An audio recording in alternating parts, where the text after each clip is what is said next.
Glad that we can be on the same side of a conflict. You know, when things fall apart and the nation's driven into dystopia, maybe we could We fight on. end up on the we same take the allied fights to forces. Twitter. Yeah. I told you though that at the end of it all, whatever Twitter talk, whatever online talk was happening, it was not going to change the numbers on this movie. I had said that I think for regular people, it was going to smack, and we saw the box office kind of come in insane numbers through and through. People were talking about this being A24's biggest movie budget wise. I love how Alex Garland said, or it could be A24's biggest flop.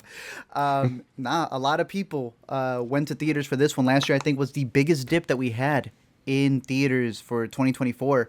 And A24 demolished, I want to say, with the box office numbers for this. So people aren't as divisive on Civil War as they were online. Surprised?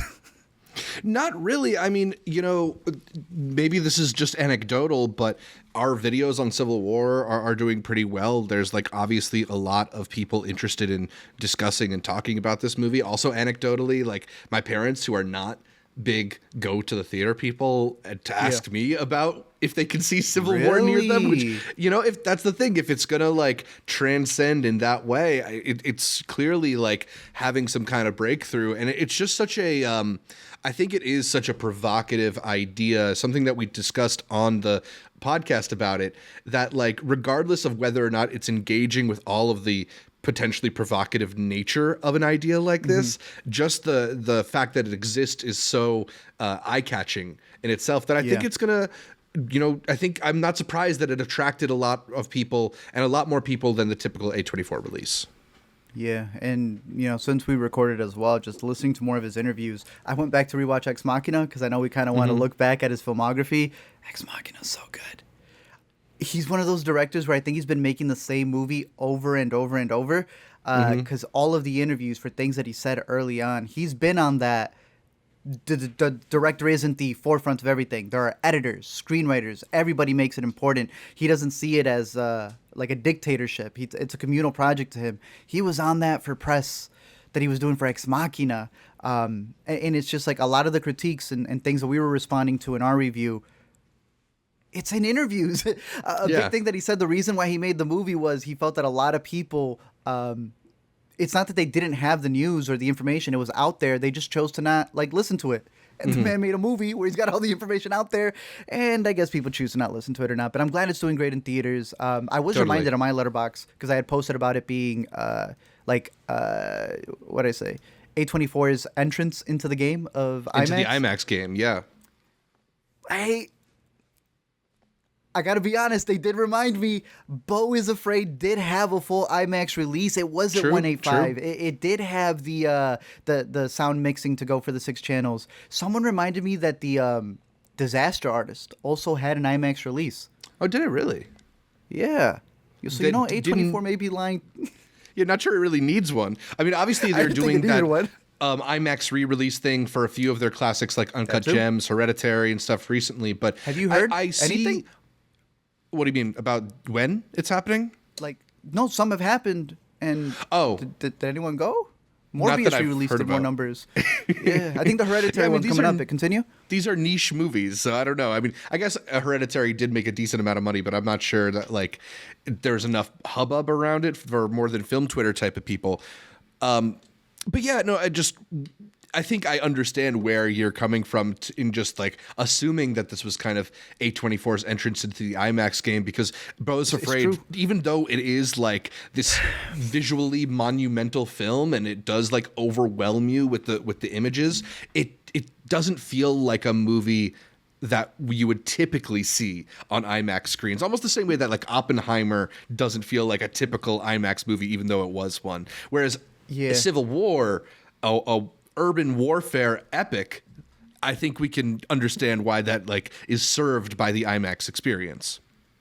And the Disaster Artist, of course, so you could see how they failed in several ways. But yeah, are you looking forward to any of the other re-releases? I'd consider doing Uncut Gems on the big screen. I'd get, overwhelmed and traumatized all over again on a gigantic silver screen. On 12 channels. I would even say that for this one, I'm looking to rewatch it in Dolby. Not even IMAX. Yeah. So that's coming from me. I think the cameras that they use, which you talked about, these really tiny, I think it was DJI cameras where, dude, I didn't know this. And I want to see if I can pull up some pictures here for our post Civil War talk that we got going on here, that certain sequences, remember when I told you Children of Men was like a big thing that kept popping up for me? There are moments within the car that they said, if you see an empty seat, there was a cameraman there. They have no idea how they were green screened out for the final shot. That's so cool, dude, because that's how tiny the camera was, that they were able to literally put more effort in removing a person in a seat than anything else. So maybe they were dressed like these little green men. I know what they were putting out there. Hold on, let me share this tab. This is what the cameraman was dressed as, but any of the moments where they're walking around, I wish I had a shot of the camera or behind the scenes, but the use of that really gets a lot of the dark shadows. And to me, that's why I think Dolby's going to be better than IMAX. And you know I'm a big IMAX head, but I think Dolby may be the way to go here if you're looking for a rewatch of it or maybe going in for the first time. Go all in. I've seen a lot of people apologize for their takes coming out of it. It just shows you that first wave was really rough. You come out like just knowing you have to apologize. Sorry guys, I like the movie. Don't apologize. Be happy you liked it. Absolutely. And not to go back on any of our takes, but I know there's a lot of people squabbling over the idea of whether or not this movie is political, and it's something that we engaged with heavily in our reviews. And I think the benefit of having a podcast and getting to talk for an hour and a half about these movies is we're making nuanced points. And if you're listening to us, you know what we mean. But obviously, like, there are political elements to the movie, maybe to be a little bit more exact to our point. I think neither of us found there to be much partisanship in this movie. It's not a movie about like necessarily taking different sides of the political aisle in America as much as it is about the politics of covering war, right? Which is a different kind of politics than the apolitical stuff we were talking about. Yeah, because there's obviously politics in the movie. I think at one point we even stopped to be like, well, there is still a war going on. We're just mad it doesn't look exactly like ours. I agree with you wholeheartedly. I do the opposite. I'm doubling down on a lot of my points. When I said that if this was from far away, people would have no problem with it, I saw some of my most favorite critics, people I really look up to, go, word for word, if this was in Afghanistan, it'd be okay. It tore me apart. Like, I don't want to put them in the LME, but they're like such a prime example of like how close someone can get and then still say, you know, it's where it's taking place that is the issue. And just the interviews that I've heard from Alex Garland and saying he always leaves room for interpretation from the audience, where he's trusting them and he's hoping that what they're bringing into it is almost that it's an examination of what they themselves believe. So to have seen that throughout, I think has been very fascinating. We talked about getting comments from things that weren't even in the movie. It was just something people wanted to see out of the movie. I had responded to some of the comments from our first review way back. And it is very much like people have chosen their sides and that's it. And which is why I think that this J. Cole, Drake, and Kendrick beef is the best way to explain it. Everyone's made up their minds. It does not matter what rap verses are being released. You can tell that people have already decided what side they want to be on. If we're doing that for music, we're so done with politics. Yeah, I'm on Rick Ross's side for what it's worth, but hey, let's go. That made no sense. He did not have to be that hard, dude. It's just funny. At least we could laugh at that debate, right?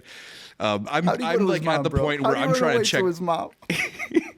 I'm at the point where I'm checking out of most of the Civil War discourse. Like, maybe it's because we did get to see it, you know, almost a month early, so we've been knee deep in it for about a month. But now we're at the point where I feel like the talks are going in circles, and I'm ready for us to just kind of talk about some other things. Can you imagine, though, coming out of Civil War on, let's say, Saturday, right? And you walk out of your screening shaken to your core, and you open up Twitter and you see World War III trending? Right. That's a 40X experience right there. Exactly. The full immersive experience. Civil War out in theaters. I still recommend it. We're going to be talking less about it, but hopefully it's still out there for y'all to view, and you give it a chance. I still think it's pretty good.